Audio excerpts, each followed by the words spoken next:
اسی کو رازق مانتے ہیں، اسی کو خالق مانتے ہیں، اسی کو مالک کل مانتے ہیں، اسی کو جہان کا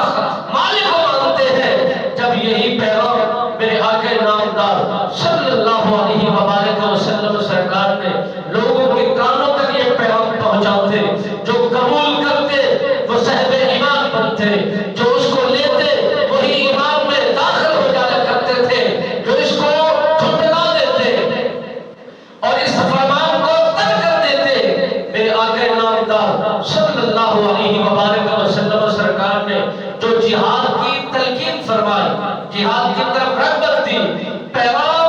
حسن اخلاق دیا، لوگوں کو مٹھاس دیا، بغیر ضرورت کے انہوں نے اپنے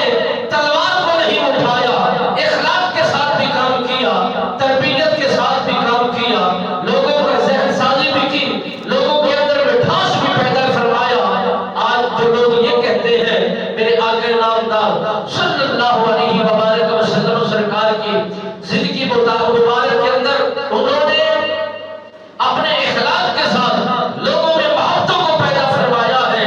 اس میں کوئی شک نہیں ہے، اس میں کوئی شبہات نہیں ہے، اس میں کوئی ابہام نہیں ہے۔ ہم بھی اس بات پر آمادہ ہے، جہاں ضرورت تھی اخلاق کی، میرے آقا نامدار صلی اللہ علیہ وسلم سرکار نے اخلاق کو پیش کیا، جہاں ضرورت محسوس کی گفتگو کی، آپ نے وہاں پر گفتگو فرمائی، جہاں پر انہوں نے محسوس کیا دلائل کو تو آپ نے دلائل پیش کیے، جہاں جہاں ضرورت جس طرح کی محسوس ہوتی گئی، میرے آقا نامدار صلی اللہ علیہ وسلم سرکار وہی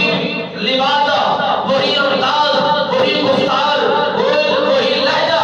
اپناتے گئے، جہاں ضرورت محسوس ہوئی تلوار کی، جہاں ضرورت محسوس ہوئی نیزوں کی،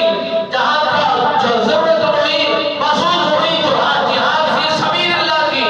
تو میرے آقا نامدار صلی اللہ علیہ وآلہ وسلم سرکار نے اپنے دین اسلام کی خاطر صحابہ